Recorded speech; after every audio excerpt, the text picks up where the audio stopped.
আমরা বিশেষ মিডিয়া আসন গ্রহণ করার জন্য বিশেষ অনুরোধ করছি। মানুষে যে পর্যন্ত সাড়া দিয়েছে, শ্রমিকে যে পর্যন্ত সাড়া দিয়েছে, আমরা আশাবাদী 25 তারিখে চেয়ার মার্কার সমর্থনে সকলে মালা, জয়ের মালা দিয়ে আমরা ঘরে ফিরব ইনশাআল্লাহ। প্রিয় সংগ্রামী উপস্থিতি, আবেগে পড়ি, অনেক সময় অনেক জিনিস করা যায় না। আমরা আগেও বলেছি, অনেক বাইকে আমরা ভোট দিয়েছি, আমরা জেলাতে অনেক বিচারে ছিলাম, অনেক আসারে ছিলাম, আমরা অনেক কিছু দেখেছি। এবং এই জেলাতে যে বা যারা খাড়া হয়েছে, আমি কেরোর বিপক্ষে মাতব না। আমি চাই ইয়াং তরুণ, ইয়াং একজন কমিটি, আমরা ইয়াং কমিটি দিলে ইনশাআল্লাহ যে কোনো জায়গায় আমরা আন্দোলন সংগ্রাম করতে পারবো। আমাদের সামনের সময়টা অনেক খারাপ। আমরা বলেছি, আজকে দেখেন কানাইঘাটে, আপনি দেখেন জাফলং, গোয়েনঘাট, কোম্পানিগঞ্জ, জনতা, এই কোয়ারিগুলা যদি খোলা হয় ইনশাআল্লাহ আমাদের বড় গাড়িগুলোও শান্তিমাতায় চলে, সাথে আমাদের পিকআপ গাড়িগুলোও চলে, বন্ধ হয় না। প্রিয় সংগ্রামী উপস্থিতি, আমরা একবারে অসহায়ের মধ্যে পড়ে থাকছি। আগামী 25 তারিখ বিকাল 4টার পরে আমাদের সব কিছু এখান থেকে চলে যাবে। আমাদের অধিকারটা আজকের যে হাউসটা চলে যাবে। চাই এই 15 জন ব্যক্তির দ্বারা আমাদের এই জাতিকে আমরা ডাল এবং চাউল আমরা কিচ্ছু চাই না।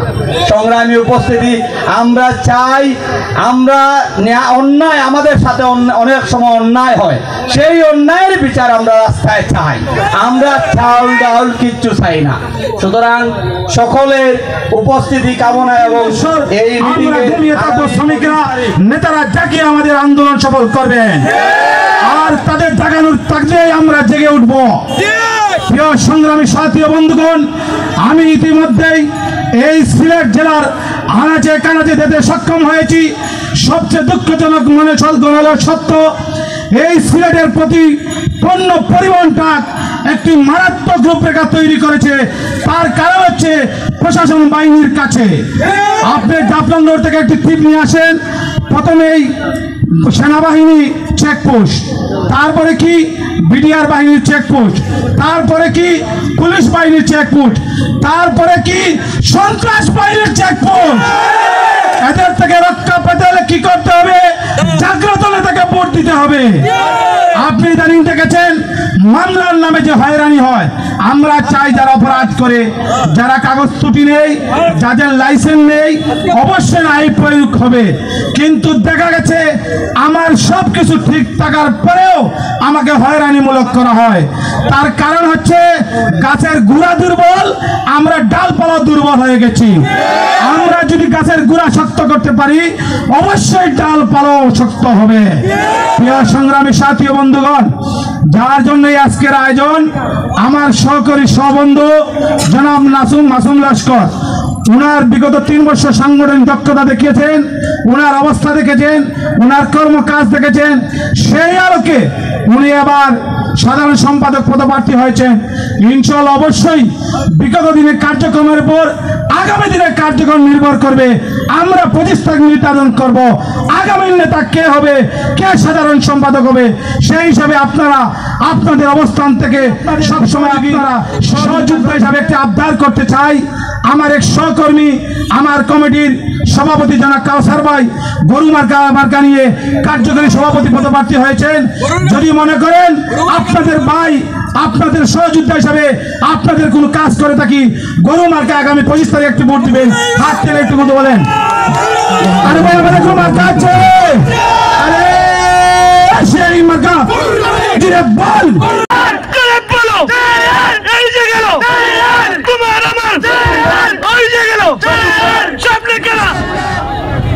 আগামী 25 অক্টোবর এই তরুণদের হাত ধরে সিলেটের ট্রাফিক শ্রমিক ইউনিয়ন থেকে সকল অন্যায়, অবিচার, বৈষম্য, দুর্নীতি ইনশাল্লাহ দূর হবে এই তরুণদের হাত ধরে।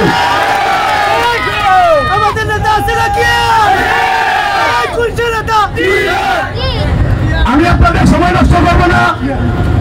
সিলেট আপনাদের এখানে উপস্থিত হতে পারেন তাহলে তো আলহামদুলিল্লাহ। যদি উনি উপস্থিত হতে না পারেন, সবাই ক্ষমা সুন্দর দৃষ্টিতে দেখতে নেবেন। ওনার ফাতা মার্কাকে আপনারা এই চেয়ারের সাথে একটু সহযোগিতায় রাখবেন, এই প্রত্যাশা ব্যক্ত করে আপনাদের মধ্যে থেকে বিদায় নিচ্ছি। সুদী ভাইদের প্রতি আদাব। অংশগ্রহণ করছি কুলামার্কা নিয়ে। কুলামার্কায় আমাকে একটি ভোট দিয়ে আপনাদের পাশে থাকার সুযোগ করে দিবেন। ইনশাল্লাহ কোনো পরিস্থিতি দিতে পারবো না, এটাই বলতে পারবো। 24 ঘন্টা ফোনে পাবেন, ফোন খোলা থাকবে আপনাদের জন্য। যে কোনো জায়গার সমস্যা থাকবে ওই জায়গায় ফোন দেবেন, যাবো, এতটুকু বলতে পারবো। এই নিয়ে আমার বক্তব্য শেষ করলাম। আজকের এই অনুষ্ঠানে ওনার সুযোগ্য সন্তান তাহসিল আহমদ উপস্থিত হয়েছেন, আমার স্নেহের চাচা। আমি আপনাদের সবাইকে পরিচয় করে দিলাম। ধন্যবাদ। সবাই প্রিয় মানুষ তাই আসলাম তখন আল্লাহর হুকুম না তাই আমরা মাঝে তখন যে জায়গাত আমার কারণ হইল গিয়া একমাত্র চেয়ার মার্কা। চেয়ারটা হইল গিয়ে আমার আব্বার প্রতীক, তাই এই প্রতীক লইয়া সাইডবার খেলাইছেন, পাস করতে পারছেন না, অল্প বুটে কিছু ফেল মারছেন আমার যতটুকু জানার আছে। তো এখন মাসুমা লস্কর চাচা হয়েছেন চেয়ার মার্কা লইয়া, আর আমি নিজ ইচ্ছা তাইনর জয় আইসি যে তাই যদি পাস হইন বুঝবো আমার আব্বা পাস হয়েছেন, আমার বড় কৃতজ্ঞতা জানাইব সব শ্রমিকের প্রতি। তো আমি চেয়ার মার্কায় একটি ভোট দিয়ে সবাই যোগাযোগ করবেন, এই নিয়ে আমার বক্তব্য শেষ। আসসালামু আলাইকুম। ধন্যবাদ। বিগত 2022 থেকে 2025 পর্যন্ত আপনি 3টি বছর কিন্তু সাংগঠনিক সম্পাদক পদে ছিলেন। আসলে প্রথমে জানতে চাই যে সাংগঠনিক অবস্থায় থাকার পর আসলে শ্রমিক বান্ধব নেতা হিসাবে শ্রমিকদের জন্য কী করেছেন? ধন্যবাদ আপনাকে, ধন্যবাদ যারা দর্শকবৃন্দ সবাইকে। আমি আমার ব্যক্তিগত পক্ষ থেকে এবং ট্রাক শ্রমিক ইউনিয়নের পক্ষ থেকে সবাইকে ধন্যবাদ জানাই। অতি গুরুত্বপূর্ণ একটি প্রশ্ন করেছেন। আসলে আমরা কোনো জিনিস যদি দূর থেকে দেখি সেটি দেখায় এবং খুব কাছ থেকে এবং তার গভীরে গিয়ে দেখার ভিতরে অনেকটা পার্থক্য আছে। তো আমি আসলে এই সংগঠনের প্রতি আমার তো অবশ্যই অন্তরের থেকে একটি টান আছে এবং আমার জীবনের স্বর্ণালী সময় এই সংগঠনের প্রতি আমি ব্যয় করছি। তো আমি 2022 সালে নির্বাচিত হয়ে এই সংগঠনের আভ্যন্তরিক ভিতরে যখন আমি শ্রমিকের কল্যাণে কাজ করতে গিয়ে আমি দেখেছি এই সংগঠনকে যদি নীতি নির্ধারণের পর্যায়ের দায়িত্বভার গ্রহণ করা যায়, এই সংগঠনের যেটুকু উপাদান একটি মানে আগামীতে আগে নিয়ে যাওয়ার যে সকল উপাদান সবটুকু উপাদান আমাদের আছে, কিন্তু আসলে নীতি নির্ধারণের পর্যায়ে সুস্থ পরিকল্পনার অভাবে অনেক দেখছি আমরা পিছিয়ে আছি। সেই জায়গা থেকে আমার মনে হয়েছে যদি আমি নীতি নির্ধারণের পর্যায়ে দায়িত্বভার গ্রহণ করি, শ্রমিক আমার উপরে আস্থা রাখে, তাহলে এই সংগঠনকে একটি মডেল সংগঠন কিংবা এই সংগঠন থেকে আরও বেশি সেবার গতিশীল বাড়ানোর সুযোগ আছে। এই জন্যই আমি আসলে সাধারণ সম্পাদকে নির্বাচন করবার জন্য আমার এই পরিকল্পনা। আসলে আমি সংগঠনের 3টি সভাপতি, সাধারণ সম্পাদক এবং সাংগঠনিক সম্পাদক 3টি গুরুত্বপূর্ণ পদ। আমি গুরুত্বপূর্ণ ছিলাম, কিন্তু আসলে আমাদের সাংবিধানিক কিছু সীমাবদ্ধতা আছে এবং কিছু বাধ্যবাধকতা আছে। আসলে সাংগঠনিক সম্পাদক সাংবিধানিকভাবে এত বেশি গুরুত্বপূর্ণ পদ নয়, যদিও মৌখিকভাবে বলা হয়।